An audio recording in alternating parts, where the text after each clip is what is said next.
After being rejected as a mail-order bride for her infertility, Naomi Ellison finds unexpected defenders in the 3 children who choose her as their mother in 1885 Eastern Cape. Can she prove her worth in a world that measures a woman's value by the children she can bear? A frozen tear cracked on Naomi Ellison's cheek as she peered through the frost-coated train window. The Eastern Cape landscape stretched endlessly before her. A blank page of white, much like the uncertain future awaiting her arrival. The metal tin clutched in her gloved hands felt colder than the February air seeping through the carriage walls. Inside lay her most precious possession, a locket containing her mother's picture and a single auburn curl. All that remained of the woman who taught her to face life's cruelties with a straight spine.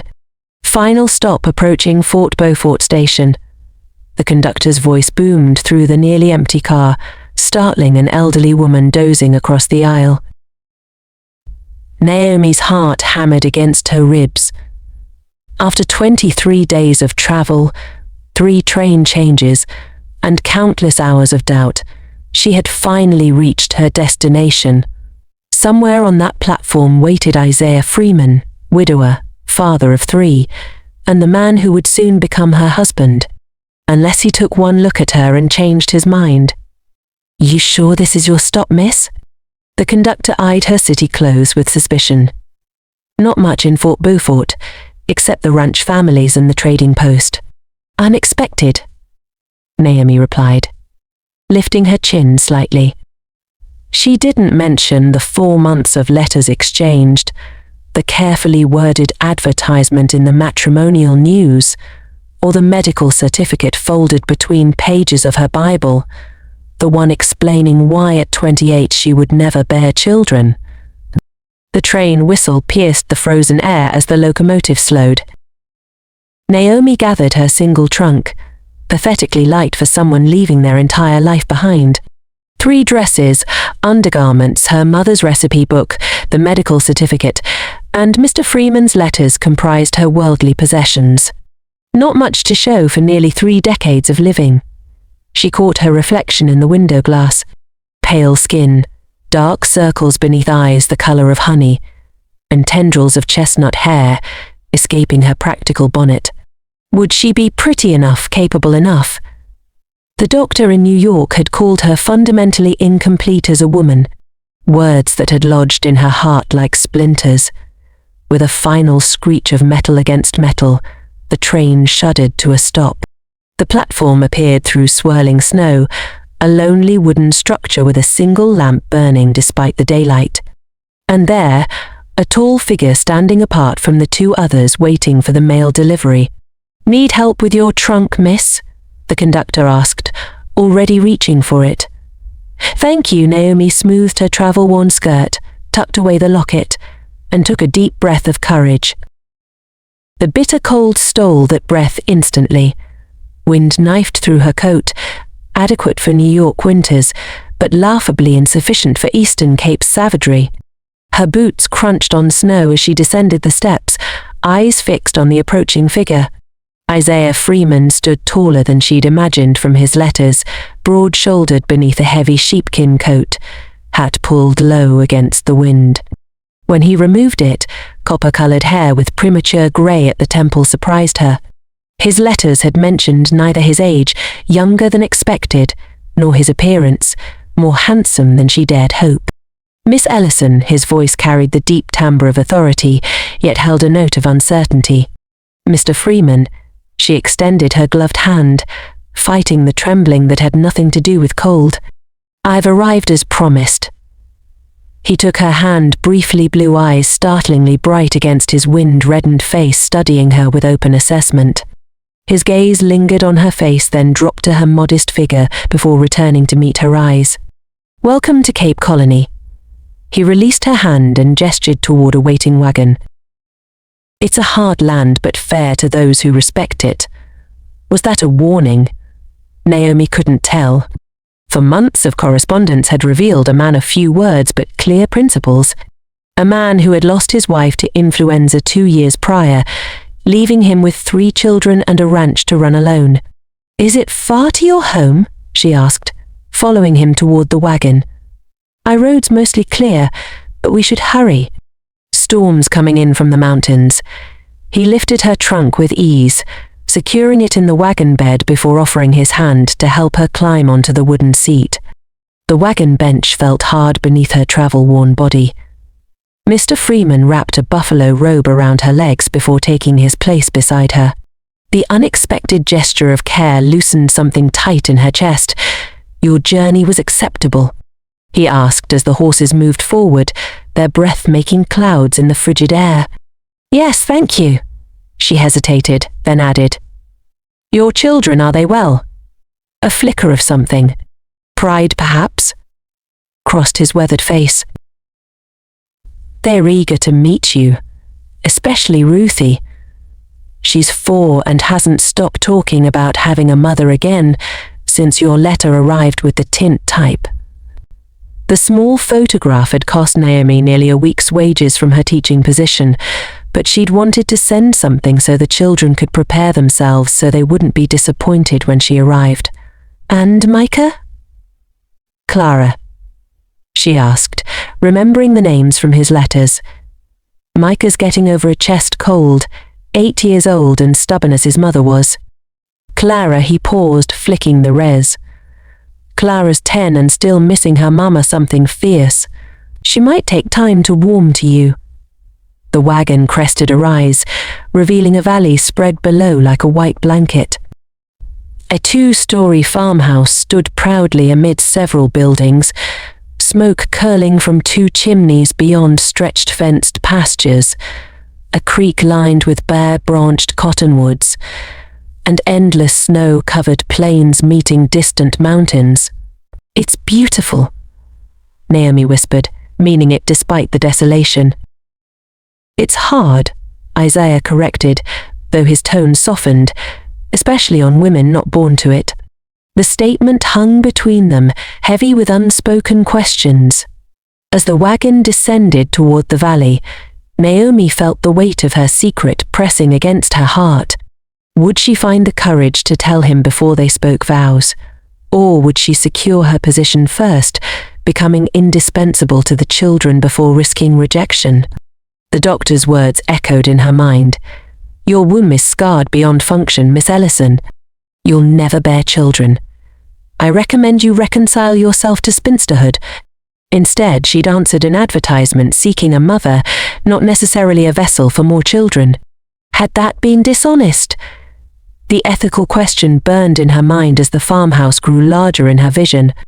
A small figure burst from the front door, red hair flying behind her as she ran toward the approaching wagon. "Papa! Papa! Is she here? Did you bring our new mama?" The child's voice carried clearly across the snow.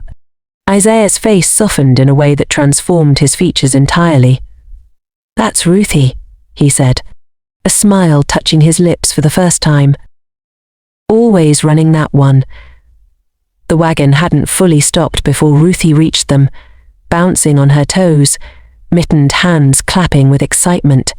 "Are you Miss Naomi? Are you going to be our mama now? Do you know stories? Teacher says all mamas know stories." The flood of questions, the hopeful face turned up to hers. It was too much.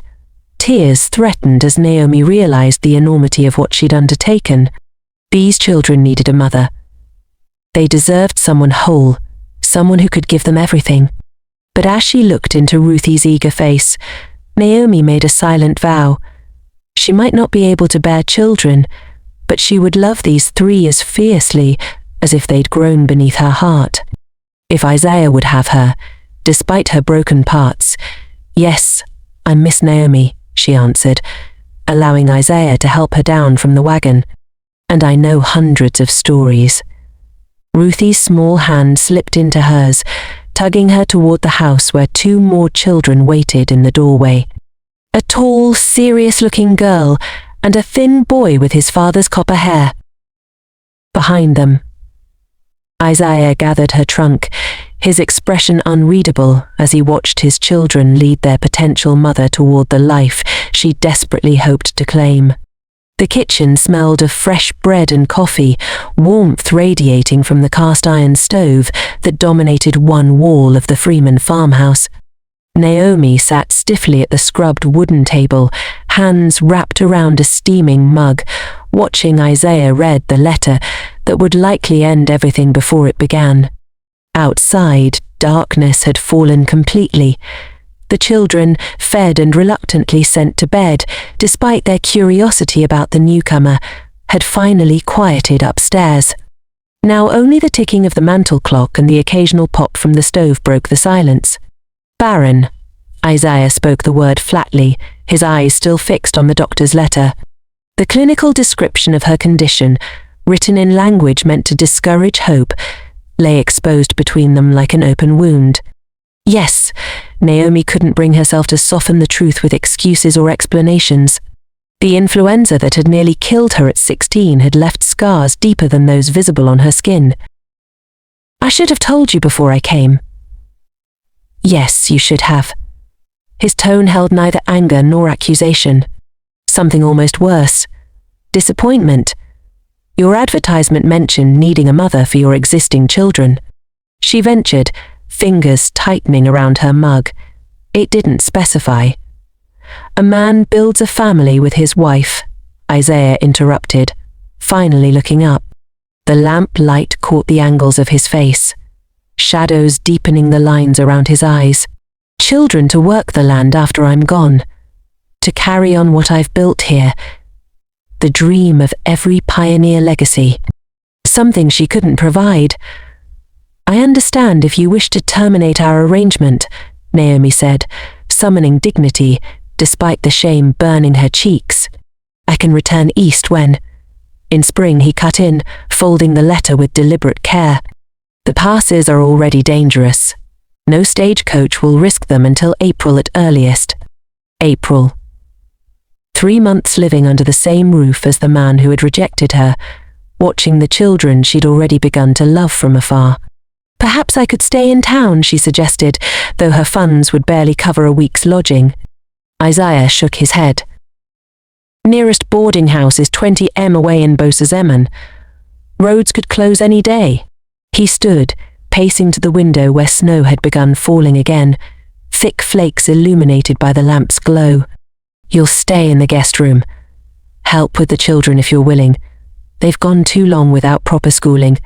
The arrangement made practical sense, yet felt like a prison sentence. 3 months of proving what she could offer, knowing it wouldn't be enough. And after spring, she asked quietly, "I'll pay your return fare." His voice softened slightly. "This isn't what either of us planned, Miss Ellison." The clock chimed 9 times, each strike punctuating the death of a dream. Naomi stood on shaky legs, needing escape before her composure cracked completely. "Thank you for your hospitality," she managed. "If you'll excuse me," Isaiah nodded, still facing the window. "Ruthie's taken a shine to you already." The observation hung between them, heavy with unspoken meaning. They both knew how quickly children formed attachments, and how deeply they felt betrayal. Naomi had almost reached the door when he spoke again. "My wife Evelyn wanted more children." His voice held an unfamiliar softness. "The doctor warned her against it after Micah said her heart couldn't take another birth. She didn't listen." The revelation stopped Naomi cold. His letters had mentioned his wife's death from illness, not childbirth. "I'm sorry," she whispered, understanding the many layers of his loss. 3 months, he repeated, turning to meet her gaze across the kitchen. "We'll both do what's best for the children until then." Upstairs, a door creaked. Isaiah's head turned toward the sound. "Micah's cough is worse at night. Evelyn used to." The sentence trailed off, but Naomi understood. Some wounds never fully healed, merely scabbed over with time. "I know remedies for chest congestion," she offered hesitantly. "My mother was skilled with herbs." For a moment, something like gratitude flickered across Isaiah's face. Then it vanished, replaced by the careful neutrality she was coming to recognize as his shield. "Get some rest, Miss Ellison. Morning comes early on a ranch. Dismissed, Naomi climbed the narrow stairs to the guest room that would be her temporary home. The space was small but clean. A single bed with a colourful quilt, a pine dresser, a washstand with a china basin. Someone had placed a small bouquet of dried lavender on the windowsill, a touch of thoughtfulness that made her eyes burn with unshed tears. She unpacked her few belongings mechanically, hanging dresses in the wardrobe, placing her mother's recipe book and Bible on the bedside table. Last came the locket, which she kept around her neck even as she changed into her nightgown. A soft knock interrupted her preparations for bed, hastily wrapping a shawl around her shoulders. Naomi opened the door to find Ruthie standing there, bare feet peeking beneath her nightgown, copper curls wild around her face. "Micah's coughing real bad," the child whispered. "He says his chest hurts." In that moment, Naomi faced a choice that would alter everything. She could direct Ruthie back to bed, maintaining the careful distance Isaiah's rejection demanded. Or she could follow her heart, the one part of her that worked perfectly well. "Show me," she whispered back, reaching for the girl's small hand. Micah's room was dimly lit by a single candle. The boy lay curled on his side, thin shoulders shaking with each ragged cough. When he saw Naomi, weariness flickered across his feverish face. "I'm not supposed to bother you," he managed between coughs. "You're not bothering me," Naomi assured him, crossing to feel his forehead. The heat radiating from his skin confirmed her suspicions. "Ruthie was right to come get me." From the doorway, a third voice spoke. "He's been sick 3 days. Papa tried mustard plasters, but they hurt too much." Clara stood watching, her long nightgown making her seem like a ghost in the doorway. Her dark eyes, so like her father's, assessed Naomi with open skepticism. "I know gentler remedies," Naomi said, meeting the girl's gaze steadily. "Will you help me prepare one?" The question, acknowledging Clara's role as the eldest, inviting rather than commanding, seemed to surprise the girl. After a moment's hesitation, she nodded. 20 minutes later, Isaiah found them all in the kitchen. Micah sat wrapped in a blanket at the table sipping honey lemon water, while Naomi showed Clara how to mix herbs for a puss. Ruthie perched on a stool, solemnly cutting strips of clean cloth under Naomi's guidance. Isaiah stood frozen in the doorway, watching the domestic scene with an expression Naomi couldn't decipher. "The coughing woke me," he said finally. "I thought so. Micah will be more comfortable soon," Naomi assured him, keeping her voice calm and professional. This remedy helped many children in Eastern Cape. For a moment she thought he might order them all back to bed. Instead he crossed to Micah, laying a large hand on the boy's head. "Better, son?" Micah nodded, looking up at his father with trusting eyes. "Miss Naomi says, the honey coats my throat, so the cough can't scratch it." "Does she now?" Isaiah's gaze shifted to Naomi. Something new in his expression. Not quite gratitude, but perhaps reassessment. "I'll stay with him tonight," Naomi offered, "to make sure the fever doesn't rise." "I'll stay too," Clara announced, her chin lifted in challenge. Isaiah looked between them, then nodded slowly. "First lights in 5 hours. Don't overdo yourselves." As he turned to leave, Ruthie called after him. "See, Papa, I told you Miss Naomi would be a good mama." The innocent words froze everyone in place. Naomi felt heat rush to her face as Isaiah's shoulders stiffened. Slowly he turned back, his eyes finding hers across the kitchen. "It seems Miss Naomi has many talents we didn't know about," he said carefully. "We're fortunate she's here tonight." It wasn't acceptance of her permanent place in their lives. But as Naomi met his gaze, she recognized something equally important: respect. A beginning perhaps of what might grow into something more given time and nurturing. As Isaiah left the kitchen, Naomi returned to her puss, making with renewed purpose. She might not be able to bear children, but she could heal them, teach them, love them. Perhaps that would be enough for now. Micah's breathing eased as she applied the warm puss to his chest. Clara watched closely, memorizing each step. Ruthie fell asleep against Naomi's side. Small fingers curled around the locket that hung from Naomi's neck. Outside, snow continued falling on the South African night, covering the land in a blanket of possibility. A broken doll lay on the floor when Naomi heard the quiet sobbing. The sound pulled her from her own sadness, like a fish caught on a hook. She followed the soft cries down the dark hallway, past empty rooms with shadows dancing on the walls. When she found the source, her heart nearly broke. My dolly's arm fell off. 4-year-old Ruthie whimpered, tears streaming down her freckled cheeks. The little girl sat in a puddle of moonlight, clutching the cloth doll's separated limb. Naomi knelt beside her. "May I see?" she asked gently. Ruthie hesitated, then handed over the beloved toy. Naomi examined the torn fabric, memories flooding back of her mother, teaching her to sew when she was hardly older than Ruthie. "I believe I can fix this," Naomi said, reaching for the small sewing kit in her pocket. A habit from her Eastern Cape days that now seemed like a lifetime ago. "Would you like to watch?" Ruthie nodded, wide-eyed as Naomi threaded a needle by the dim light of a nearby lamp. The child scooted closer, her small shoulder pressing against Naomi's arm. "My mama used to fix my dolls," Ruthie whispered, "before she went to heaven." Naomi's fingers stilled for a moment. "My mother went to heaven too," she confessed, touching the locket at her throat. "She taught me how to mend things." As she worked, Ruthie's eyes grew heavy. Soon, the child's head drooped against Naomi's shoulder, her breathing becoming deep and even. The doll was fixed, but Naomi couldn't bring herself to wake the sleeping girl. Instead, she gathered Ruthie into her arms and carried her back to bed. The hallway creaked beneath her feet as she entered the children's room. To her surprise, 8-year-old Micah was awake, sitting up in bed with a worried expression. "Is Ruthie okay?" he whispered. "Just a dull emergency," Naomi explained with a smile. "All fixed now." As she tucked Ruthie in, Micah's ragged breathing caught her attention. The boy was trying to hide it, but each breath wheezed slightly in his chest.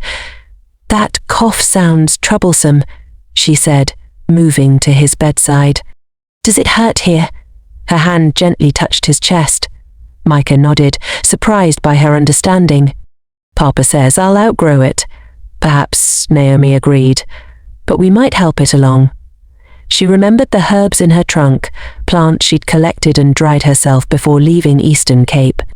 "Would you like me to make something that might help you breathe easier?" The boy's hopeful eyes gave her eyes. In the kitchen, Naomi worked by lamplight, boiling water and mixing dried herbs.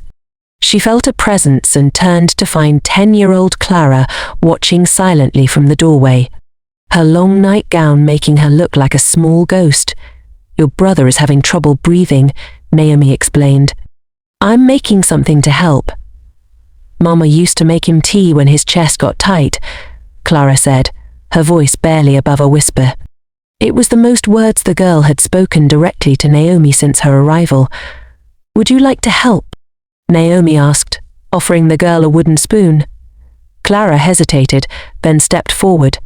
Together they stirred honey into the steaming cup. The kitchen filled with the sweet smell of herbs and honey, as Clara unexpectedly shared. "Micah was a baby when Ma got sick. He doesn't remember her much." Naomi's heart tightened. "That must be very hard for all of you." "Pa doesn't like to talk about her," Clara continued, her eyes fixed on the swirling liquid. "He puts her picture away when it makes him sad." Before Naomi could respond, tiny footsteps padded into the kitchen. Ruthie appeared, dragging her newly mended doll. "I woke up and you were gone," she said accusingly to Naomi. "I'm making medicine for Micah," Naomi explained, lifting the cup. "Would you like to come with us to give it to him?" Ruthie nodded, slipping her small hand into Naomi's as naturally, as if they'd been doing it forever. With the steaming cup in one hand and Ruthie's tiny fingers in the other, Naomi led the way back upstairs, Clara following close behind. Micah's face brightened when he saw all three of them enter. "Is that for me?" he asked, eyeing the cup. "A special breathing medicine," Naomi confirmed. "It won't taste bad, I promise." As Micah sipped cautiously, Ruthie climbed onto the bed beside him. Miss Naomi fixed Molly's arm, she announced, showing off the repaired doll. "She's fixing everyone tonight," Micah said between sips, his breathing already sounding less labored. Clara hovered nearby until Naomi patted the space on the bed. "There's room for you too." The girl seemed to consider this invitation for a long moment before slowly sitting down, her rigid posture gradually relaxing as Micah finished his medicine. "Would you like a story?" Naomi asked, noticing how the children's eyes were growing heavy, yet none seemed eager to return to their own beds. "Yes, please," Ruthie said, snuggling closer to Micah, who was already breathing more easily. Naomi began with her mother's favorite tale about a family of birds who built their nest in a thunderstorm. As she spoke, creating different voices for each character, even Clara inched closer. By the time the mother bird had saved her babies from the flood, all three children were pressed against her, hanging on every word. When the story ended, Ruthie was fast asleep, her head on Naomi's lap. Micah's breathing had deepened into peaceful slumber. Only Clara remained awake, her thoughtful eyes studying Naomi's face. "You tell stories like Ma did," she said finally, her words both a compliment and a test. "I'm not trying to replace your mother," Naomi said gently. "But I would like to be your friend if you'll let me." Clara considered this, then nodded once before laying her head on the pillow beside her siblings. Naomi sat among the sleeping children, unwilling to disturb them. She hummed softly, an old lullaby her own mother had sung, as the night deepened around the farmhouse. Outside, rain continued to fall, but inside something warm had begun to grow. The rocking chair in the corner beckoned, and Naomi carefully extricated herself from the tangle of children to sit in it. From this vantage point, she could watch over all three as they slept. She hadn't meant to doze off herself, but the events of the day and the comfort of being needed had worn her out. She woke to early dawn light and the sensation of being watched. Isaiah stood in the doorway, his expression unreadable as he took in the scene, his three children peacefully sleeping in one bed, and Naomi keeping vigil from the rocking chair. Micah was having trouble breathing, she explained softly, unsure if she'd overstepped. Isaiah stepped into the room, his gaze moving from his sleeping children to Naomi. For a moment, something in his eyes softened. "Thank you," he whispered, the words carrying more weight than their simplicity suggested. As he turned to leave, Naomi caught sight of something she hadn't noticed before. A small daguerreotype on Micah's bedside table. A woman with Clara's serious eyes and Ruthie's curls smiled back at her. Isaiah's late wife watching over her children still. Naomi touched her own locket, a silent understanding passing between her and the woman in the picture. Different paths, same destination, caring for these three precious souls. The scream shattered the peaceful morning like glass breaking on stone. Naomi dropped her chalk mid-sentence and rushed to the window. Outside, Ruthie was backing away from something hidden in the tall grass, her face white with fear. Without thinking, Naomi hiked up her skirts and ran. The screen door slammed behind her as she raced across the yard, heart hammering against her ribs. Micah and Clara followed close behind. "Snake," Ruthie cried, pointing with a trembling finger. Naomi scooped the little girl into her arms just as a rattlesnake slithered from the grass, its warning buzz filling the air. The diamond pattern on its back glistened in the morning sun as it coiled, ready to strike. "Don't move," a deep voice commanded. Isaiah appeared from nowhere, shovel in hand. With one swift, practiced motion, he dispatched the threat, then quickly checked Ruthie for bites or scratches. "You're safe," little one," he murmured, relief washing over his face. Ruthie buried her face in Naomi's neck, small body still shaking. "Miss Naomi came faster than lightning," she mumbled. Isaiah's eyes met Naomi's over Ruthie's head. Something unspoken passed between them. Gratitude, respect, perhaps something deeper that neither was ready to name. "The lesson on Montana wildlife just became very real," Naomi said, attempting lightness despite her racing pulse. A hint of a smile touched Isaiah's lips. "Perhaps we should continue today's learning indoors." As they walked back to the house, Isaiah's hand briefly touched the small of Naomi's back. A gesture so quick she might have imagined it, yet it warmed her more than the spring sunshine ever could. The kitchen table became their classroom again, though Ruthie insisted on sitting in Naomi's lap for the remainder of the morning. They had just finished their arithmetic when hoofbeats approached the house. Not one horse, but several, their rhythm suggesting purpose rather than casual visitation. Isaiah's chair scraped against the floor as he stood abruptly. "Stay inside," he ordered, his expression darkening as he moved to the window. Naomi gathered the children closer, recognizing the change in atmosphere. "Let's practice our reading quietly," she suggested, though her own attention remained fixed on Isaiah's rigid back. Through the window, 3 riders came into view. Their horses were fine animals, better groomed than most in the hard-working community. The man in front sat tall in an expensive saddle, his black coat and silver watch chain marking him as a man of means. "Langston Barron?" Clara whispered, her voice unusually tight. "Who is Mr. Langston Barron?" Naomi asked quietly, watching as Isaiah grabbed his rifle from above the door before stepping onto the porch. Micah's face hardened into a miniature version of his father's. "He owns the big ranch north of here. Papa says he's trying to buy up all the water in the valley. He offered to buy our farm after Mama died," Clara added, her voice dropping even lower. "P told him to go straight to," she caught herself, glancing at Naomi's face. "P told him no." Outside, the conversation had already turned heated. Though the closed windows muffled the words, the tone was unmistakable. Langston's voice rose, followed by Isaiah's firm response. The other 2 men flanked Langston like guard dogs, hands resting too casually near their holsters. "The creek is drying up earlier every year," Micah explained, pressing his nose to the window glass. "Mr. Langston Barron wants to dam it on his property. That would leave our fields dry by August, and the crops would fail," Naomi realized aloud. The Freeman farm wasn't large, but it was clearly Isaiah's life's work and his children's future. The argument outside escalated. Langston's face reddened as he jabbed a finger toward the creek that marked the eastern boundary of the Freeman property. One of his men moved his hand to his gun, the gesture deliberate and threatening. Fear crystallized into determination in Naomi's chest. She had spent her life avoiding confrontation, but now found herself moving toward the door. "Stay with your brother and sister," she instructed Clara, her voice steadier than she felt. The spring air hit her face as she stepped onto the porch.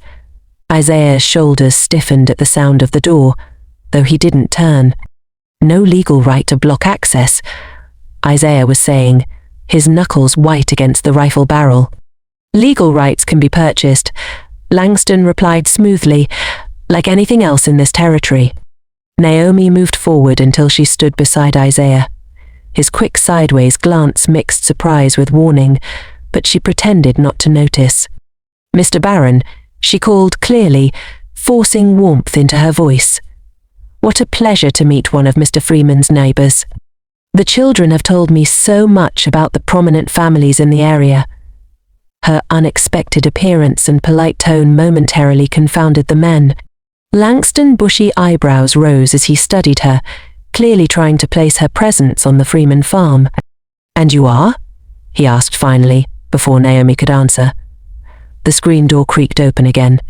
Ruthie darted out, ignoring Clara's frantic attempt to grab her nightgown. The little girl's copper curls bounced as she ran straight to Naomi, wrapping both arms around her skirts. "She's going to be our new mama," Ruthie announced with absolute certainty. The words hung in the air like smoke after a gunshot. Naomi felt Isaiah go completely still beside her, while Langston's expression shifted from confusion to calculated interest. "Is that so?" Langston's eyes narrowed slightly. Congratulations seemed to be in order. Then Isaiah cleared his throat, but said nothing to contradict his daughter's claim. Naomi felt heat rise to her cheeks, but kept her expression composed, one hand resting protectively on Ruthie's shoulder. "How kind of you," she replied evenly. "Perhaps this dispute about water rights might be better discussed over coffee. I've just baked apple bread this morning." The invitation was offered with the confidence of a woman comfortable in her role as lady of the house. The unexpected shift toward civility created a momentary impasse. Langston men exchanged glances, clearly unprepared for this approach. "Another time, perhaps," Langston said finally, touching his hat brim in a mockery of respect. "We've taken enough of your family time." The pause before family carried unmistakable meaning. As the men rode away, Isaiah exhaled slowly, lowering his rifle. "That was dangerous," he said, though there was more confusion than anger in his voice. "Langston isn't a man to be taken lightly." "Neither are you," Naomi replied quietly, her eyes following the retreating riders. "And your children were watching." Ruthie tugged at her skirt. "Did I say something wrong?" she asked, lower lip trembling slightly. Naomi knelt to the child's level. "No, sweetheart. You just surprised us, that's all." Isaiah set his rifle against the porch rail and ran a hand through his copper hair, now glinting with more silver than when Naomi had first arrived. His expression was unreadable as he looked between his youngest daughter and the woman who had stepped forward to stand beside him against a threat. "Go back inside with your brother and sister, Ruthie," he said gently. "Miss Ellison and I need to talk." Once Ruthie had reluctantly obeyed, an uncomfortable silence settled between them. The meadow grass waved in the spring breeze as if nothing momentous had occurred, though Naomi felt as if something fundamental had shifted in their careful arrangement. "I apologize for interfering," she said finally. "It wasn't my place." "No," Isaiah agreed, though his tone carried guilt. "But your presence did diffuse a situation that might have ended differently." Naomi gathered her courage. "The children told me about the water dispute." "Is it serious?" Isaiah's gaze moved to the distant creek, sunlight dancing on its surface. "Serious enough.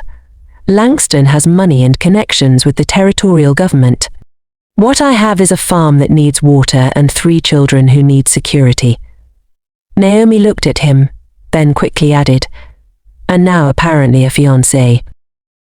She said it lightly, but her discomfort was plain. Isaiah gave a faint smile, which quickly faded. "Ruthie has quite an imagination. Children often speak what they wish to be true," Naomi noted quietly. "She misses her mother." Isaiah's jaw tightened as he turned to face her fully. "What Ruthie said, I hope it didn't make you uncomfortable." "No more than my presence here already has," Naomi answered honestly. "Our arrangement was clear from the beginning." The evening crickets began their chorus as the sun dipped lower, casting long shadows across the yard. In the distance, Micah and Clara could be seen watching from the kitchen window, their faces solemn with worry. "I should start supper," Naomi said, breaking the weighted silence. "The children have had enough excitement for one day." As she turned to go, Isaiah's voice stopped her. "Naomi," it was the first time he had used her given name. "Thank you for standing with me." The simple acknowledgement warmed her more than it should have. That's what she stopped herself from saying family does, and instead finished, "Neighbors do in Montana, isn't it? Stand together against threats." "Yes," Isaiah replied thoughtfully. "I suppose it is." That night, after the children were asleep, Naomi sat alone on the porch steps, listening to the night sounds of the Montana wilderness. The vastness of the star-studded sky above made her feel both insignificant and somehow perfectly placed. a contradiction that matched her increasingly complicated feelings about the Freeman farm and its inhabitants. When the screen door creaked open behind her, she didn't need to turn to know it was Isaiah. He settled beside her on the step, close enough that she could feel the warmth radiating from his arm, though they didn't touch. "Langston will be back," he said after a long moment of companionable silence. "I know this isn't your fight." Naomi's fingers found her locket, the familiar shape, a comfort in the darkness. "No," she agreed softly, "but they're your children." The unspoken truth hung between them that in the 2 months since her arrival, the Freeman children had become far more to her than students or temporary charges, and their father had become something she dared not name even to herself. "The spring thaw means the stage will be running regularly soon," Isaiah said, his voice carefully neutral. "If you still wish to return east." Naomi looked up at the unfamiliar Montana stars that had somehow become her night companions. The thought of leaving made her chest ache in a way she hadn't expected when she'd first arrived. "Yes," she whispered, though the word felt hollow. As we agreed, the night insects filled the silence between them with their persistent songs, neither acknowledging the reluctance that colored her response, nor the relief that briefly crossed Isaiah's face when she made no move to set a departure date. Blood rushed to Naomi Ellison's face as whispers spread through the schoolhouse like wildfire. The spring social should have been a joyous occasion, but now she wished the wooden floor would open and swallow her whole. Women huddled in corners, stealing glances her way while covering their mouths with gloved hands. Men nodded toward Isaiah Freeman with knowing looks. The rumors had clearly beaten them here. "That's her, the barren woman from back east," someone murmured just loud enough for Naomi to hear. It had taken hours to prepare for this evening. Naomi had spent the afternoon pressing her best dress, helping Clara arrange her hair with blue ribbons that matched her eyes, and assuring Micah that yes, his cowlick could indeed be tamed with water and patience. Ruthie had twirled in her Sunday dress, declaring it the most special night ever, because Miss Naomi was coming along. Now, that innocent excitement felt like a cruel joke. Across the room, Isaiah stood awkwardly by the refreshment table, looking as uncomfortable in his Sunday suit as a wolf in a collar. When their eyes met briefly, he glanced away, focusing intently on the punch bowl, as if it contained the secrets of the universe. "Miss Naomi," Ruthie tugged at her skirt. "Can we dance? Papa says I'm too little, but maybe if you asked him." Before Naomi could answer, a woman approached, elegant in a green silk dress that must have cost more than Naomi earned in 3 months of teaching back in Boston. Her smile didn't reach her eyes. "You must be Miss Ellison," the woman said, extending a gloved hand. "I'm Margaret Fletcher. My husband manages the bank." Her gaze swept over Naomi with cool assessment. "We've all been curious about Isaiah Freeman's mail-order bride." Naomi's throat tightened as she accepted the handshake. "Mr. Freeman has kindly employed me to educate his children," she clarified, keeping her voice steady despite the knot in her stomach. "How progressive of him," Margaret replied. "Though I wonder if education is truly what 3 motherless children need most." Her eyes flicked meaningfully toward Isaiah. "A shame about your condition. Isaiah always wanted a large family." The words struck like a physical blow. How had this woman learned such private information? Naomi's hands trembled slightly as she smoothed her skirt, searching for an appropriate response. Ruthie looked up, confusion crossing her small features. "What condition? Are you sick, Miss Naomi?" The innocence of the question hung in the air as other conversations nearby quieted, ears perking up to catch the exchange. "Your Miss Naomi can't have babies," Margaret explained with false sweetness before Naomi could intervene. Such a tragedy for a woman. Ruthie's brow furrowed. "But she has us." The simple statement, delivered with absolute conviction, momentarily silenced the elegant woman. Before she could recover, Clara appeared at Naomi's side, her normally quiet demeanor replaced by something fierce and protective. "Miss Naomi teaches us Shakespeare," she announced, chin raised proudly. And mathematics and how the stars move across the sky, Ruthie added fiercely. And she makes Micah's chest better when he can't breathe good. Well, Margaret corrected automatically. Well, what? Ruthie asked, genuinely confused. Despite everything, Naomi felt laughter bubble up. She quickly disguised it as a cough, but not before catching a glimpse of Isaiah's face across the room. For the first time that evening, his expression had softened into something almost like pride as he watched his daughters rally around her. The fiddle music swelled as Micah joined his sisters, all three forming a protective circle around Naomi. Miss Naomi knows bird calls and constellation names, he added, not quite understanding what was happening but determined to participate. And she can make bread rise even when it's raining. Margaret's smile thinned. How charming she managed before retreating toward a cluster of ladies watching the scene with undisguised interest. Naomi knelt to the children's level, overwhelmed by their instinctive defense. "Thank you," she whispered. "That was very brave." "Why did that lady say mean things?" Ruthie asked.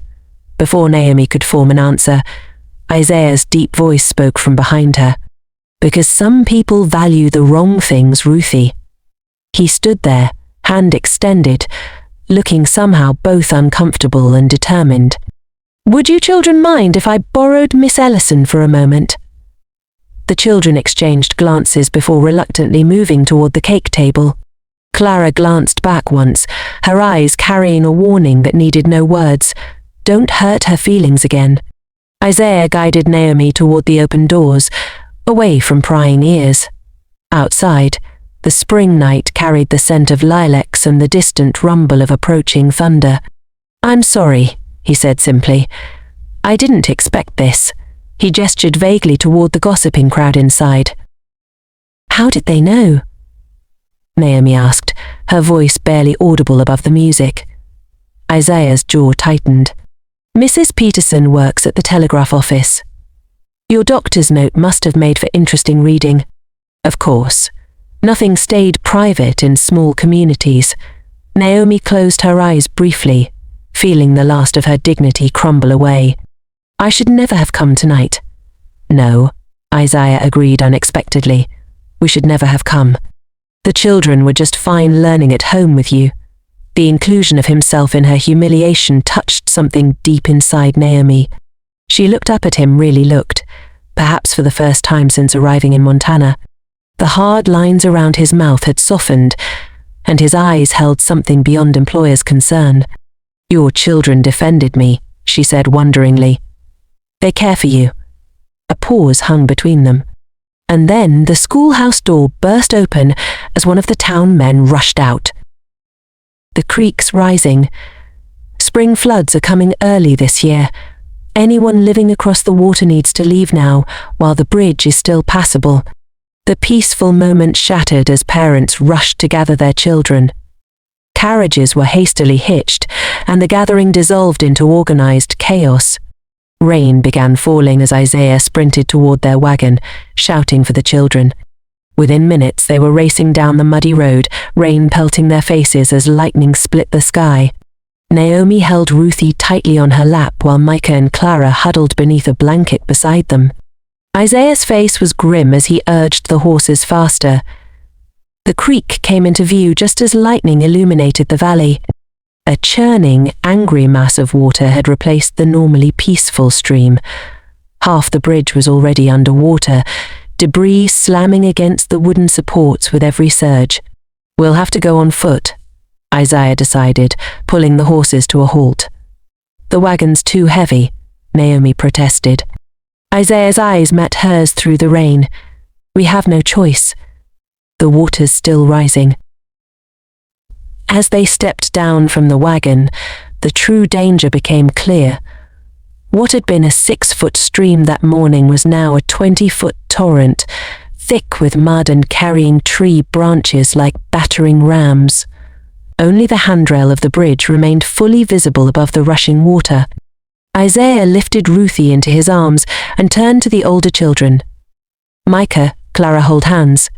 Don't let go for any reason." What about Miss Naomi? Ruthie asked, her voice nearly lost in the storm. I'll be right behind you, Naomi assured her. Though fear clawed at her throat, they moved in a tight group. Isaiah leading with Ruthie, the older children behind, Naomi bringing up the rear. The bridge swayed beneath their feet, timbers groaning under the weight of water and debris. They were halfway across when a massive log slammed into the supports. The bridge shuddered, and beneath Micah's feet, a plank cracked. The boy cried out as his leg plunged through the broken wood. Micah! Clara screamed, clutching her brother's hand as he struggled to free himself.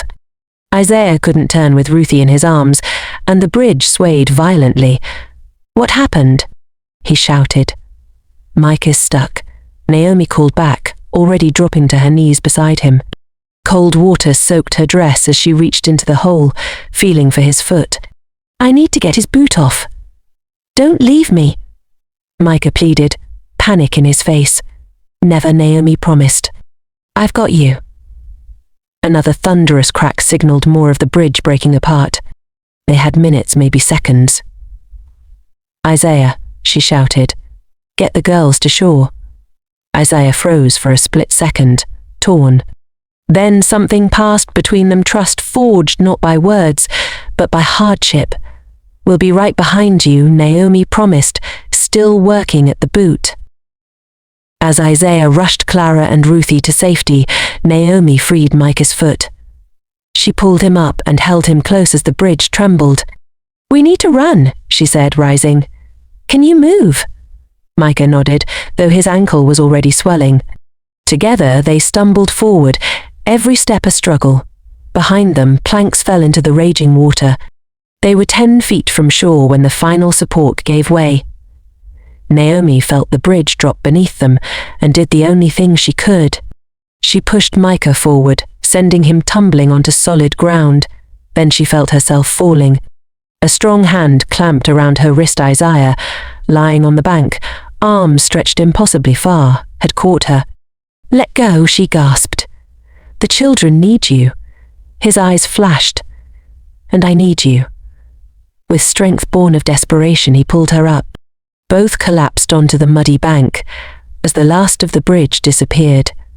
The children rushed to pile on top of them, a trembling heap of survival and relief. Later, after the children were asleep, Isaiah said, You saved my son. Naomi looked up, her hands still shaking. You saved me. The fire crackled in the hearth. Outside, the storm raged on. But something inside the house had changed. Why did you say you needed me? Naomi asked. Isaiah met her eyes. Because it's true. Not just for the children. The words hovered, unspoken and undeniable. The bridge is gone, Naomi said. The stagecoach can't cross for weeks. Is leaving still what you want? Naomi looked at her hands, mud-streaked, calloused. The same hands that had reached for Micah soothed Ruthie's fears, guided Clara through her studies. The same hands Isaiah had pulled from the flood. I don't know anymore, she whispered truthfully. Outside, the creek continued its wild journey, carrying away old boundaries, creating new paths across the land, much like the current that now pulled at Naomi's heart, washing away certainties she had carried since Boston and depositing new possibilities at her feet. I found these in your drawer, Clara said, her voice small but steady, as she held out a bundle of train tickets. Naomi froze. The breakfast eggs sizzling forgotten on the stove behind her. Through the kitchen window she could see Isaiah and Micah mending fences in the distance, unaware of the bombshell their eldest had just dropped in the quiet morning kitchen. The tickets to Eastern Cape, purchased in secret during her last trip to town, lay accusingly in Clara's outstretched palm. 3 weeks had passed since the flood. 3 weeks of unspoken questions and growing attachments.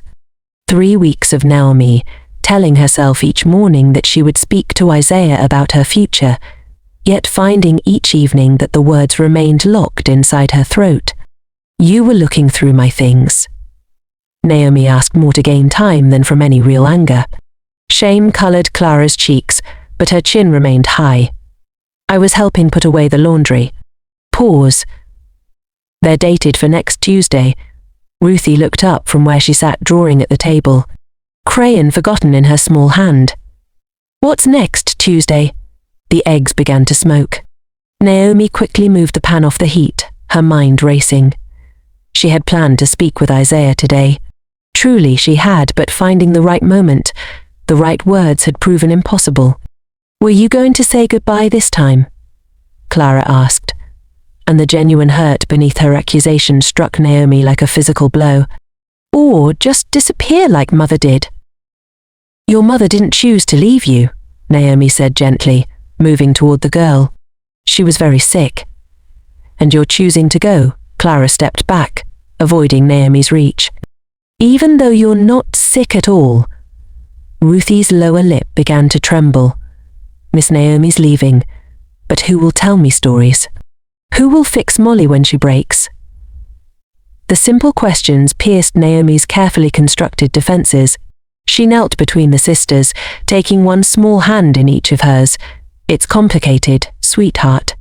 No, it's not, Clara insisted with the brutal clarity of childhood. Either you love us enough to stay or you don't. Before Naomi could form a response to such devastating simplicity, boots sounded on the porch steps. Isaiah appeared in the doorway, his expression shifting from contentment to concern as he read the tension in the kitchen. What's happening? He asked, eyes moving from his daughter's faces to Naomi's wordlessly. Clara extended her hand, the tickets damning in their precision. One adult passage, Willow Creek to Eastern Cape, departing Tuesday next. Isaiah's face didn't change as he absorbed this information, but something died in his eyes, a hope Naomi hadn't fully recognized until she saw it extinguished. Girls, he said, his voice carefully controlled, please go help your brother with the chickens. But Papa, Ruthie began. Now, please. When they had reluctantly gone, Isaiah closed the door behind them with deliberate care, as if afraid any sudden movement might shatter the fragile moment. When were you planning to tell me? He asked, not meeting her eyes. Naomi's hands twisted in her apron. Today. I swear I was going to speak with you today. 5 days before leaving. He nodded slowly. Very considerate. Isaiah, please try to understand. I understand perfectly. He moved to the window, staring out at nothing in particular. You never intended to stay. This was always temporary for you. The unfairness of the accusation stung. You made it very clear when I arrived that our arrangement was impossible. You wanted a wife who could bear children, and you want a life beyond this farm. His voice was flat, emotionless. Beyond us. That's not true. The force of her own denial surprised her. I don't belong here. Isaiah turned then, really looking at her for the first time since entering the kitchen. Don't you? He asked. Micah's breathing hasn't troubled him once since you showed him your herbal remedies. Clara's reading 2 years beyond her age. Even the wild cats couldn't drag Ruthie from your side. He took a step closer. And I. The unfinished thought hung between them, too fragile to complete. A pounding at the front door shattered the moment. Isaiah's expression closed like a book slammed shut as he moved to answer it. Judge Cornelius stood on the porch, his usual jovial manner replaced by grave concern.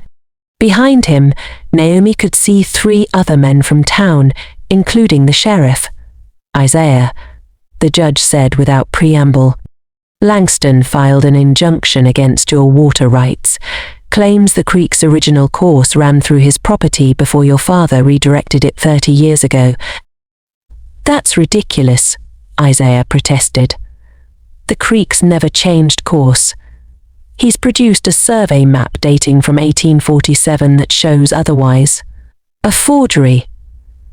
Maybe so, Judge Cornelius shifted uncomfortably, but his lawyers convinced the territorial commissioner to hear the case. They're coming to survey the property tomorrow. Tomorrow? Isaiah's hands clenched. That's not nearly enough time to prepare a defense. That's the point, the sheriff interjected. Langston doesn't want you prepared. As the men continued discussing legal options, Naomi slipped away to gather the children from the yard. Their voices drifted through the open windows, worried, confused, too young to understand the complexities of water rights, but old enough to sense their father's distress. When the officials finally departed, Isaiah remained standing in the empty parlor, staring at nothing. Naomi approached cautiously, the children trailing behind her. "What can we do?" she asked quietly. Isaiah looked up as if surprised to find them there. "Nothing. Without proof. The creek always runs this course. We have only our word against Langston forged survey." "What about old Mr. Jenkins?" Micah suggested. "He's lived here forever. His memory's not reliable anymore," Isaiah replied gently. "No court would accept his testimony." A thought sparked in Naomi's mind. "What about your father's journals? You mentioned he kept detailed records of the farm." Hope flickered briefly across Isaiah's face before dying. "They were in the storage chest in the cellar. Last summer's flood ruined everything down there." Clara tugged at Naomi's sleeve. "Not everything," she whispered. "Remember the trunk in the attic? The one with Grandpa's books?" The afternoon disappeared in a flurry of dust and cobwebs as they searched the attic. By sunset, they had unearthed 3 leather-bound journals and a stack of yellowed correspondence, but nothing that specifically mentioned the creek's path. "It's hopeless," Isaiah concluded, closing the final journal with a snap. "Langston going to win." The defeat in his voice stirred something fierce in Naomi's chest. Without thinking, she reached for his hand. "No, we're not giving up." Isaiah looked at their joined hands, then up at her face. "We." The word hung between them, weighted with meaning beyond this immediate crisis. Naomi felt the train tickets burning a hole in her pocket, but pushed the thought away. "Yes, we. The children and I won't let you face this alone." That night, after the children were finally asleep, Naomi continued searching through the family papers alone. The kerosene lamp cast dancing shadows across the attic as she carefully examined each faded document. Near midnight, her tired eyes caught something not in the journals, but tucked between the pages of an old Bible. A faded sketch clearly done by a child's hand, showing the farm as it had existed decades earlier. In the corner, a precise notation in adult handwriting, Samuel's drawing of the home place, including the creek that has run this course since before my father's time. May 1847. The same year as Langston's supposedly authentic survey. Her heart racing, Naomi hurried downstairs to find Isaiah still awake, slumped at the kitchen table, surrounded by legal papers. "Look," she said, spreading the drawing before him. "It's dated, and it clearly shows the creek's path." Isaiah studied it with growing excitement. "This is my father's handwriting." And this, he pointed to another notation. "This is the signature of the original land office agent witnessing the drawing." He looked up at her with dawning hope. This could save the farm. Their faces were close in the lamplight, relief and gratitude creating a current between them, stronger than the creek's flow. For a heartbeat, Isaiah's eyes dropped to her lips, and Naomi found herself leaning slightly forward. A child's cry from upstairs broke the moment. "Papa, I had the bad dream again." Isaiah pulled back, reality rushing in to fill the space between them. "Ruthie," he explained unnecessarily. "She's been having nightmares since overhearing about the tickets." The reminder of her planned departure fell between them like a stone in still water. Isaiah stood, his chair scraping against the floor. "I should go to her." "Isaiah," Naomi called as he reached the stairs. "About the tickets?" He paused without turning. "We can discuss it after tomorrow's hearing. One crisis at a time." The next morning dawned clear and cool. The farm freshly washed by overnight rain. Naomi helped the children into their Sunday best while Isaiah hitched the wagon. the precious drawing safely stored in an oilskin pouch. "Will this stop, Mr. Langston?" Ruthie asked as Naomi buttoned her dress. "I hope so, sweetheart. And then will you stay?" The innocent question hung in the air between them.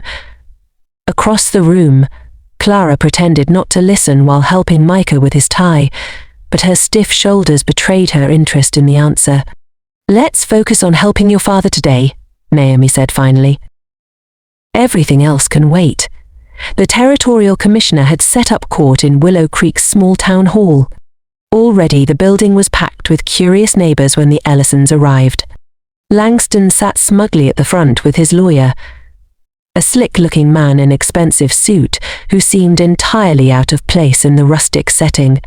When Isaiah presented the drawing, Langston's confidence visibly faltered. The commissioner examined the document carefully, comparing dates and signatures with the survey map Langston had provided. "This appears to directly contradict your survey, Mr. Langston," he announced, "and bears the official witness of the land office." "That's just a child's drawing," Langston's lawyer protested. "Hardly official documentation. A child's drawing with an official witness stamp," the commissioner corrected, "which carries more weight than your survey, which I note lacks proper verification." The hearing continued for another hour, testimonies flowing back and forth across the crowded room. Through it all, the children sat remarkably still, understanding, despite their youth, that their home's future hung in the balance. Finally, the commissioner delivered his ruling. The creek shall remain as it currently flows, with water rights belonging to the Ellison property, as established by prior documentation. A cheer went up from the assembled neighbors. Isaiah closed his eyes briefly, his shoulders sagging with relief. When he opened them again, he found Naomi watching him, her own eyes bright with unshed tears of joy. It was Langston who shattered the moment of victory. Pushing past his lawyer, he confronted Isaiah in the aisle. "This isn't over, Ellison," he snarled. "I'll appeal to the federal court." "On what grounds?" Isaiah asked calmly. The commissioner's ruling was clear. "On the grounds that your so-called family is nothing but a fraud," Langston's voice carried throughout the now silent hall. "Everyone knows you brought that woman here as a mail-order bride, only to discover she's barren as desert sand. She's not your wife, which means your claim as a family homestead is invalid." Gasps rippled through the crowd. Naomi felt the floor tilt beneath her feet as dozens of eyes turned her way. Beside her, Clara's small hand slipped into hers, squeezing tightly. "That's enough, Langston," the commissioner warned. "Family status has no bearing on water rights." But Isaiah had gone very still, his eyes fixed on Langston with dangerous intensity. "You will apologize to Miss Ellison immediately." Langston smirked. "For what?" Speaking the truth everyone already knows. What happened next unfolded so quickly, Naomi hardly registered the sequence. Isaiah lunged forward, his fist connecting with Langston's jaw with a crack that echoed through the hall. Langston stumbled backward into his lawyer, both men toppling into an undignified heap on the floor. "Isaiah," Naomi gasped, pulling the children back as the sheriff moved to separate the men. Blood trickled from Langston's split lip as he struggled to his feet. "I'll have you arrested for assault." "No, you won't," the commissioner interjected firmly. "Unless you want me to reconsider your water allotment on your northern properties as well." A tense silence followed as Langston calculated his options.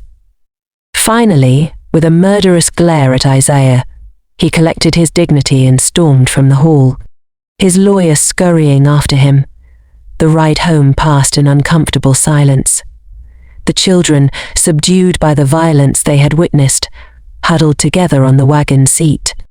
Isaiah drove with tense concentration while Naomi sat with her hands folded tightly in her lap, shame and confusion warring within her. It wasn't until the children had been sent to wash up for dinner that Isaiah finally spoke, his voice low and controlled. "I apologize for losing my temper. The children shouldn't have seen that." "No, they shouldn't have," Naomi agreed quietly. but neither should they have heard what Langston said. Isaiah leaned against the porch railing, his back to her, as he gazed out at the land he had just fought to protect. He wasn't wrong, though, was he? About why you came here? The pain in his voice stripped away Naomi's last defenses. I came because I answered an advertisement for a mother for your children, she said carefully. Not because I was seeking a husband. And now? Isaiah turned to face her fully. Why are you still here, Naomi? And why did you buy those tickets? The direct questions demanded truth she had been avoiding for weeks. Naomi took a deep breath, feeling as if she stood on the edge of a precipice. I bought the tickets because I was afraid of what? Of loving your children too much to leave them. Of caring for you more than is proper for an employee. Her voice trembled slightly. Of wanting something I thought you could never give me. A family of my own. The confession hung in the air between them, too important to be taken back, too raw to be ignored. Isaiah moved toward her slowly, as if approaching a wild creature that might bolt. And what if I told you I don't want an employee? What if I told you I want a partner, a friend, a wife, regardless of whether more children come? Hope, dangerous and fragile, unfurled in Naomi's chest. I would say you contradicted that sentiment quite clearly when I first arrived. I was wrong. The simple admission seemed to cost him something in pride, but gained him something greater in return. I thought I knew what my family needed. I didn't realize what we needed most was already here, teaching my children, healing my son's breathing, standing beside me against Langston. His voice softened, bringing life back to this home. From inside came the sounds of the children, Ruthie's high laughter, Micah's excited voice, Clara's softer responses, the ordinary music of family life that had somehow, when Naomi wasn't looking, become the rhythm of her own heart. The tickets, she whispered. What about them? Naomi reached into her pocket and withdrew the folded papers. With deliberate movements, she tore them in half, then quarters, letting the pieces scatter in the spring breeze. I won't be needing these anymore, she said simply.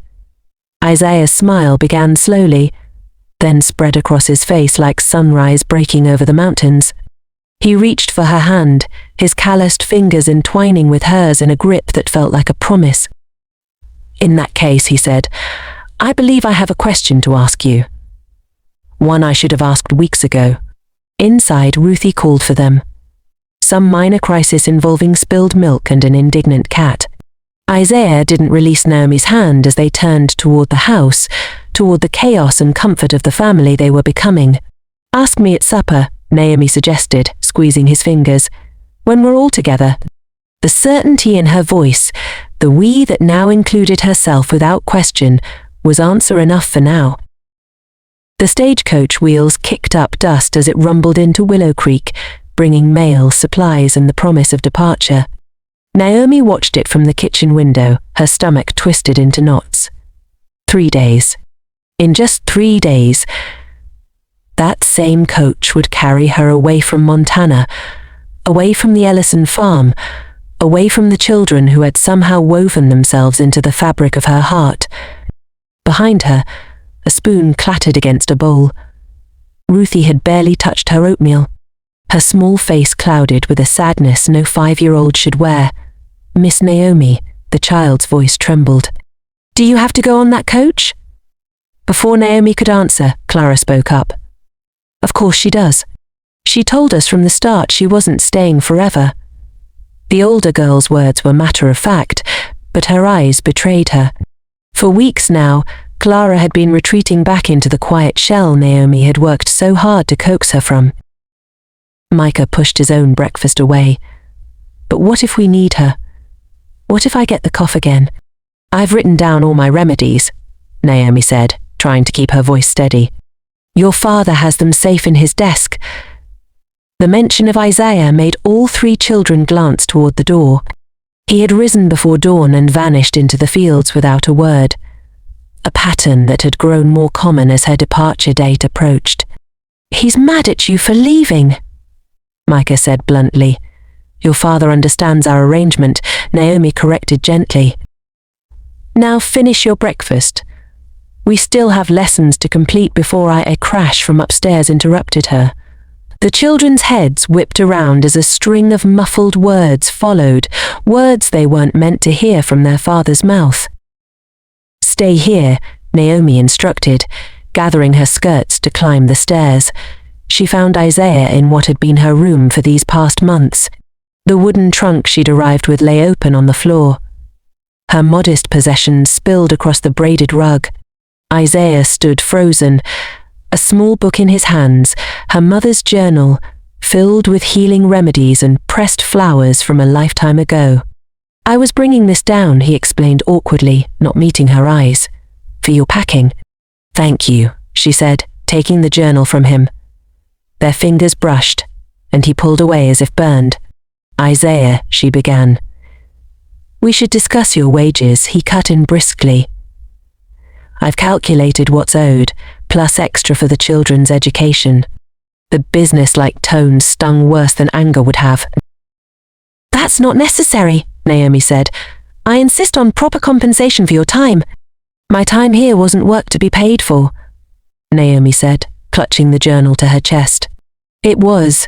She stopped, afraid to name what it had become. Isaiah turned away, staring out the window at the distant mountains. The children will miss you. And I them. Naomi felt the lump growing in her throat. Clara's been collecting wildflowers to press for you. A remembrance, she says. Naomi swallowed the lump. I've been teaching her the meanings. Forget-me-nots for remembrance. Yellow roses for friendship. And what flower means regret. Isaiah asked so quietly she almost didn't hear. Before she could answer, a commotion erupted from the yard. Barking dogs and shouting voices. They rushed to the window to see 3 men on horseback approaching the house. Even from this distance, Naomi recognized Langston's broad-brimmed hat. Isaiah swore under his breath. Stay here! Keep the children upstairs if they come in! He was down the stairs in seconds, gun belt in hand. Naomi hurried after him despite his order, reaching the kitchen just as the children scrambled to peer out the window. Inside, all of you, she commanded in a tone that brooked no argument. Clara, take Ruthie and Micah to your room and stay there until I come for you. For once, even Micah didn't protest. As soon as they were safely upstairs, Naomi slipped onto the porch where Isaiah stood facing down his neighbors. My answer hasn't changed, Langston, Isaiah was saying, his voice steel-edged. Langston dismounted, spurs jingling as his boots hit dirt. That's a shame, Ellison. Judge Cornelius is reconsidering the water rights case on account of new evidence. What evidence? Isaiah demanded. Langston smiled coldly.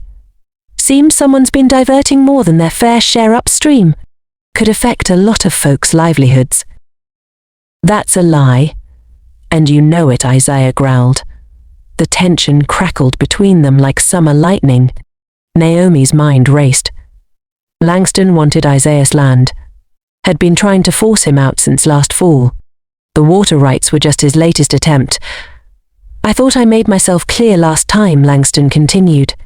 Sell to me now at a fair price, or watch this drought dry up everything you've worked for. We've managed just fine, Isaiah replied. For now, one of Langston's men chimed in. But what happens when that pretty Eastern Cape lady leaves on Friday's coach?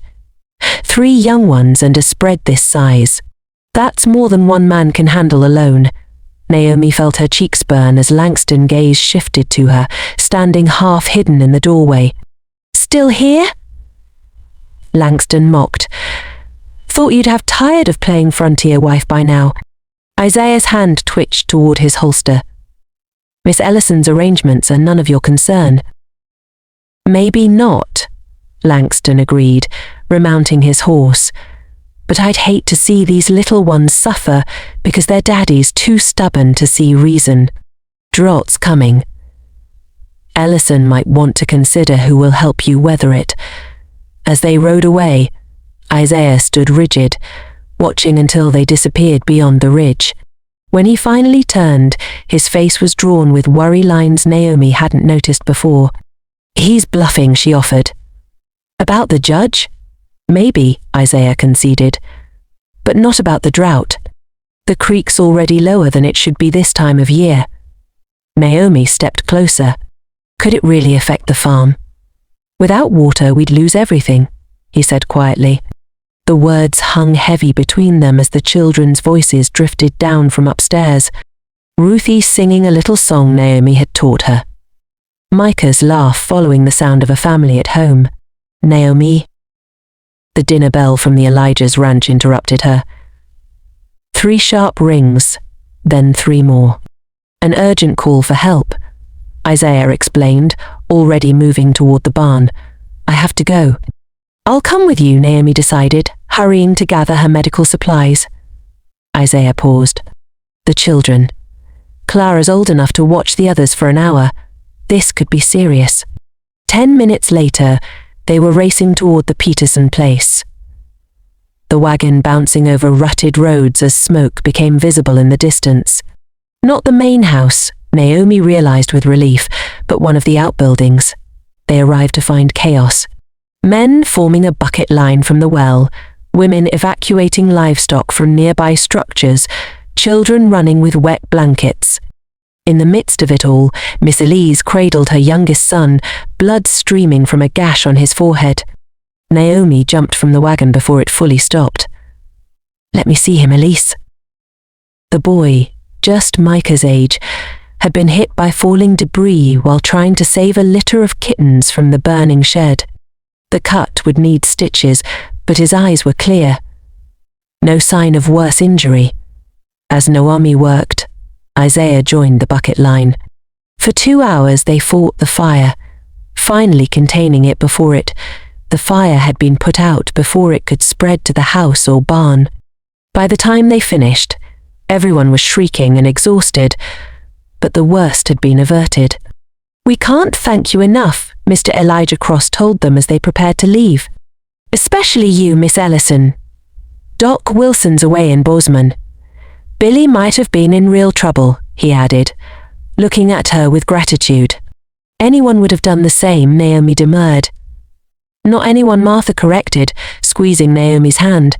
"This valley needs more like you, especially with summer coming. The influenza last year took so many." The ride home was quiet, both of them lost in thought as twilight painted the mountains gold and purple. When Isaiah finally spoke, his voice was rough with smoke and emotion. "You were remarkable today." "So were you," she replied softly. "No, Naomi, what you did. The way you knew exactly what to do, how to comfort that boy while stitching him up, it was like watching someone born to heal." The praise warmed her more than it should have. "My mother taught me well."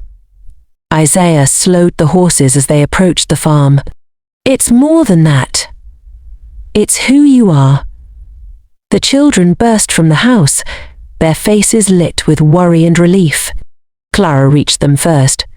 "We saw the smoke. Is everyone all right? Did you help put out the fire?" Micah tugged at Isaiah's sleeve. "Did you save anyone, Pa? Did Miss Naomi?" Isaiah smiled at his children, lifting Ruthie down from the wagon. "Miss Naomi did. She fixed up Mr. Elijah Ranch as good as new." The children gazed at Naomi with fresh admiration until she shooed them inside. Enough excitement. "It's past your bedtime, and we all need washing up." Later, after the children were asleep and the house had settled into nighttime creaks and whispers, Naomi found Isaiah on the porch, staring at the stars. His profile was sharp against the darkness, his shoulders bowed with invisible weight. "A penny for your thoughts," she ventured, wrapping her shawl tighter against the evening chill. "They're worth considerably less," he replied with a tired smile. Naomi leaned against the porch rail beside him. Langston threats, partly Isaiah sighed, but mostly thinking about Billy Peterson today. How quickly things can change. 1 minute he's chasing kittens, and the next he's bleeding and scared. "He'll heal," Children are remarkably resilient. Yes, they are. Isaiah turned to face her fully. Mine have survived losing their mother, moving west, starting over, but I'm not sure how well they'll weather losing you too. The words hung between them, honest and raw. Isaiah, no. Naomi shook her head, a lump forming in her throat. Please. Let me finish. He took a deep breath. When their mother died, I thought I needed someone to replace her, to be a mother to our children, to give me more sons to work this land. I advertised for a wife like ordering a plough or a milk cow. Naomi winced at the comparison, but Isaiah pressed on. Then you arrived. Not what I expected, not what I thought I wanted. And when I learned you couldn't bear children, I used that as an excuse because I was afraid. Afraid? Naomi whispered, her heart racing. Afraid of caring for someone who might leave. Afraid of letting the children love someone who wouldn't stay. His voice dropped lower. Afraid of loving again myself. The night seemed to hold its breath around them. What are you saying, Isaiah? Naomi asked softly. I'm asking you not to get on that stagecoach, he said, his hand finding hers in the darkness. Stay, Naomi. Not as a governess or a temporary arrangement. Stay as my wife, as the children's mother, as part of this family you've already helped heal. Naomi's heart thundered against her ribs. I can't give you more children, she reminded him, her voice barely a whisper. I don't need more children, he said simply. I need you. Thunder rolled across the Montana sky as rain pounded the church roof, drowning out everything except the words Naomi and Isaiah spoke to each other. Lightning flashed through the stained glass windows, casting colourful shadows across their joined hands. Not even wild weather could stop today's wedding. The entire town of Willow Creek had waited through the mud to witness Isaiah Freeman marry his mail-order bride, just 3 months after she'd nearly left on the eastbound stagecoach. Do you, Naomi Rose Ellison, take this man to be your lawfully wedded husband? Reverend Thomas asked, raising his voice above the storm. Naomi's eyes never left Isaiah's face. I do. When the Reverend pronounced them husband and wife, Isaiah's kiss tasted of promise and rain. The church erupted in cheers, none louder than the 3 children bouncing in the front pew, their faces shining with triumphant joy. Micah pumped his fist in the air while Ruthie clapped wildly. Even Clara abandoned her usual reserve, grinning so wide her cheeks must have hurt. Mrs. Freeman, Isaiah whispered in Naomi's ear as they turned to face their neighbors and friends. The name still felt strange, wonderful, but strange. For years she had been simply Miss Ellison, the spinster nurse the woman doctors in Boston had declared barren as Winterfields. Now she stood draped in borrowed lace, crowned with wildflowers Clara had carefully woven into her hair that morning, surrounded by a community that had gradually accepted her as one of their own. I thought it would rain on my wedding day, Martha Peterson had told her last week while helping alter Catherine Freeman's old wedding dress to fit Naomi's smaller frame. John says rain brings fertility to the earth. A good omen for a marriage. Naomi had smiled politely, not mentioning that fertility omens held little meaning for her. Yet, as they raced from the church to waiting wagons, rain soaking through their finery, she couldn't help feeling blessed. The celebration moved to the Freeman farm, where tables groaned under covered dishes. Everyone had brought something despite hard times. The drought Langston predicted had indeed arrived, turning pastures brown and dropping creek levels dangerously low. But today at least water fell from the sky in abundance. To the Freemans, Mr. Elijah Cross toasted once everyone crowded inside the house. May your family flourish like wheat after summer rain. Isaiah's arm tightened around Naomi's waist as neighbors raised glasses of cider and whiskey. His eyes asked a silent question. Was she hurt by the unintended reminder? Naomi answered by lifting her own glass higher. To family, she added. However it comes to us. Later, As fiddle music competed with thunderclaps, Langston appeared in the doorway. The room quieted immediately, conversations dying like candles in wind. He stood dripping on the threshold, hat in hand, a surprising show of respect from a man who'd spent months trying to drive them out. "Didn't come to make trouble," he announced gruffly. "Just paying respects as neighbors should." Isaiah moved forward, tension visible in his shoulders, until Naomi touched his arm gently. "Thank you for coming, Mr. Langston," she said before Isaiah could speak. "Please, have some food before heading back out in this weather." Surprise flickered across Langston's weathered face, followed by something like admiration. He nodded once, accepting a plate from Martha Peterson while keeping a cautious distance from Isaiah. "The creeks are rising fast," he mentioned between bites. "Might want to check your lower fields before nightfall." It was as close to a peace offering as they were likely to get. Isaiah acknowledged it with a curt nod, some of the guardedness leaving his posture.